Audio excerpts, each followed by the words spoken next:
చెప్పు, నిజమేంటో తెలియని భ్రమలో ఉన్నా. నిజాన్ని జీర్ణించుకునే లోపే చంపు. చావు కంటే నిజమే భారమని వదిలేస్తున్నావా? హ, పాతికేళ్లుగా నువ్వు చేసిన పాపాన్ని చేసిన గూట్లోనే పాతి పెట్టావు. ఎన్ని పురాణాలు వెతికినా నిన్ను తేలకొట్టే పాత్రే లేదు, నీకు తీర్పిచ్చే శాసనమే లేదు. ఒక్కసారి ఆ పురాణాలు దాటొచ్చి చూడు. అవసరాల కోసం దారులు తొక్కే పాత్రలు తప్ప హీరోలు విలన్లు లేరి నాటకంలో.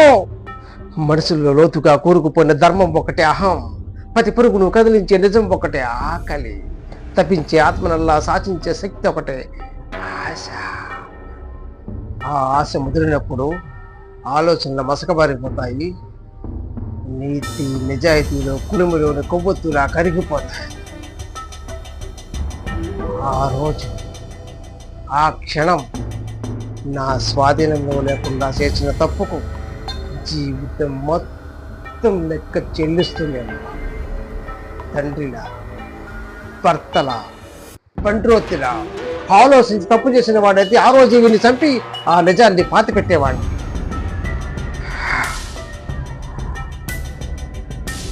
నా ప్రస్థానంలో ఈ గంట దాటి నేను బతకాలంటే మీరు చావాలి. నా నిజ స్వరూపాన్ని ఎత్తి చూపే గుర్తులన్నీ చెరిగిపోవాలి.